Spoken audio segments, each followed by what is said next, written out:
make I update to na see the hot. But ADS, knock them the update.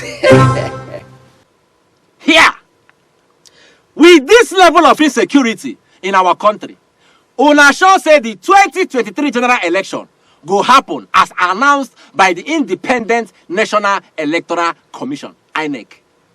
This is our discussion today. Make we run am as the hot no time. My name na ADS. I beg, support us to produce more videos. Thank you. On Saturday, unknown men attack one train station inside Edo State. Some media houses report say na Fulani herdsmen run am.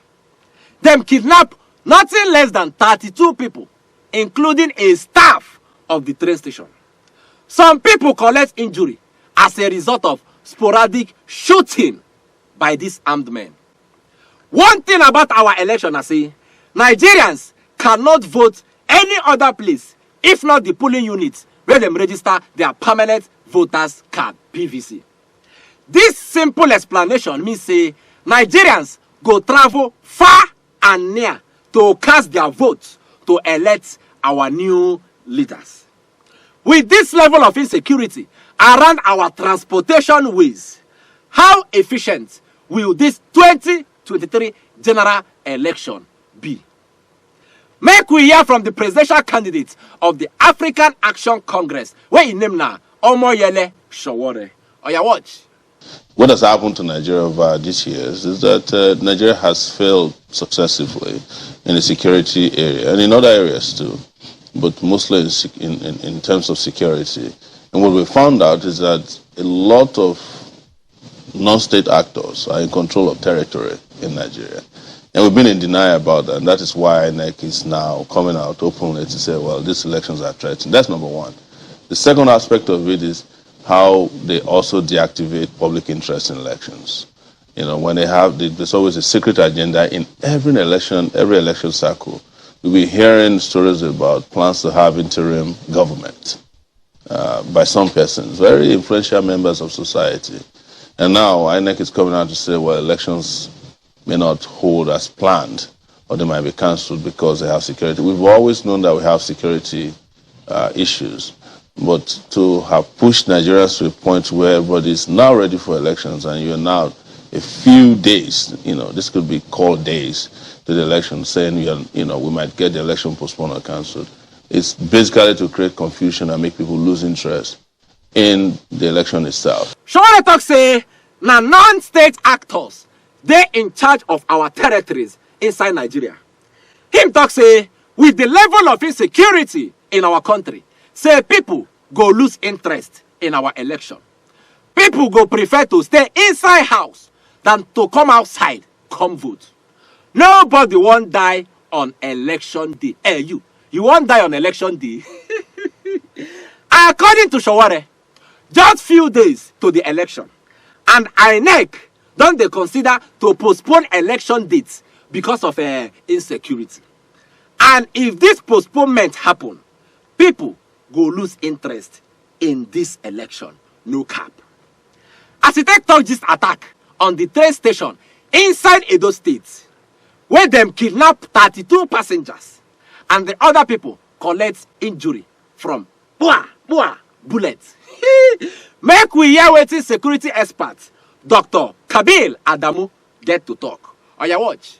There are 4 layers of security protection that every infrastructure should have. And I'm not seeing that, unfortunately. Neither am I seeing it in the rail sector. And by this, I mean the entire infrastructure surrounding the rail, system, not just the rail line, but, terminals like the one that was attacked, as an example, in Iguaben, in Edo State local government. And this is simple. It's the 101 of security. You have to have, in this instance, these are gunmen that moved. If, and I need to make a correction, the statement by the DPO did not mention herdsmen. Rather, it's a lot of media houses that attributed it to herdsmen. What the DPO said is that gunmen attacked, and then, of course, some media houses attributed it to herdsmen. Now, in my consultancy, we know that there are about 3 major threat elements within Edo State.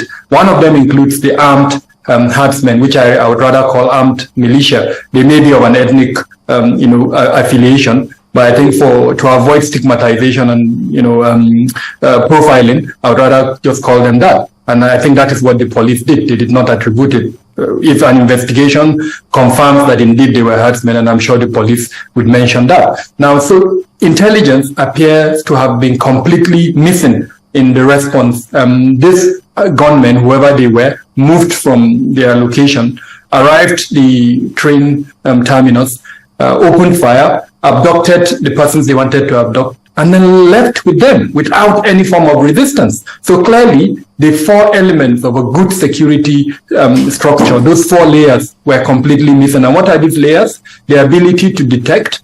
If we had that capacity to detect, they would have been seen even before they arrived at the rail station. Now, the second element, which is the ability to deny. If you detect them, then you should have the capacity to deny them access to whatever location they want to attack. The third one is the ability to delay them. So whatever resistance that was put in place should have been able to delay them until reinforcement arrives, which is the last one, the response element. So clearly, in direct response to your question, the four elements were missing, and until we install these elements across the entire infrastructure of the Nigerian Railway Corporation, I would strongly recommend that we suspend operations. According to Dr. Kabil Adamu, there are four elements to security, and these four elements, they mean inside our security architecture around the train stations. The four elements, they marry themselves. Una dey hear me so? They marry themselves. One, now the ability to detect possible attack. Two, now the ability to deny access. Three, now the ability to delay access. Then the fourth one, now to respond. Una dey hear me so? All of these elements, they miss inside our train stations. These elements suppose also become the core security elements where our security people suppose work with as one do election. Now, make we come out from insecurity small. The presidential candidate of the Labour Party, where he named now Mr. Peter Obi, been there town hall meeting 2 days ago. One thing where Peter Obi, they always talk for him campaign rally, na say him won't move Nigeria from a consumption economy to a production economy. Here Obi answer question where concern our seaports and exportation. Watch. Your Excellencies, Kayode Alonga is my name, representing the Manufacturer Association of Nigeria. I've listened with great excitement, times without number, the promise to move Nigeria largely from consumption to production. And I would like to ask a question about port infrastructure, efficient port infrastructure and services. There's a strategic relationship between port, import, and export. You have touched deeply on it tonight. With what we have today, a country of about 200 million population, with a far bigger economic potential than Ghana, Cote d'Ivoire, Kenya, Egypt, Morocco, we have, a port inefficiency that is crippling the performance of our economy. If elected president come 2023, what would you do differently to improve efficiency of our port infrastructure and services? Thank you. Thank you so much. Appreciate it. How do you know that 20 years ago, the biggest port in terms of operation, the busiest, was Singapore? In 20 years, Singapore have moved from number 1 to about number 4 or 5 today. Because the port of Shanghai, other ports have come up, 3 have come up in China. Even Rotterdam, that used to be the biggest, the few have all gone. So these things change as quickly as possible. The reason why you still have the inefficiency kind is that people live off that inefficiency. We're going to remove them. There's nothing in it. Ports Authority is something I followed. Are you aware that Nigerian Ports Authority is the only port that I know in the world that have office outside this country of operation? They have office in London. They even have guest house in London. Can you believe it? For running a port in Nigeria. We're going to dismantle this confusion and get the country to work. That's what we're going to do. It's simple. There's nothing, it's not a rocket. I keep saying it's not a rocket science. It's been done. People have to do the right thing. Port is not difficult. Nigeria is lucky that we have ports all over the place. All these oceans you see are ports. What is happening to Ibom? What is happening to, look at the Port Harcourt ocean terminal that started by Shagari. See today, it's not functioning to how it should. Look at Warri. There's so many places everywhere in Nigeria is ports. And you cannot just open it up. But people deliberately don't want it to be opened up, because if it opens up, they won't have the confusion. And that's what is happening everywhere in Nigeria. They don't want to open up the economy where people's talent and hard work will match up the opportunity, because they will not have anything to steal. Peter Obi talk say plenty confusion they surround our seaports for Nigeria, and say now government create this confusion so they go fit benefit from this confusion.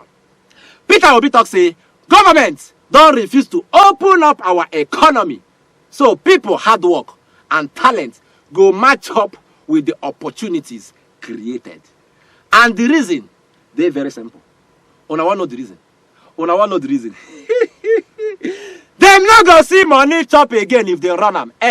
Money no go come out for them again. I know fit even reason I'm say we dey run seaport inside Nigeria, and we come get one administrative office inside London with a guest house. Who does that? Who does that? Where did it happen? Anyways, PVC collection is still there on. Go collect your own now. Collection go end on February 22nd, according to INEC. I beg, be part of Nigeria Decide 2023. I go see you on tomorrow. Oh yeah, wait. You don't collect updates, you want run away, Abi? Well, Biko, subscribe. Enjoy. Biko, da Allah, subscribe.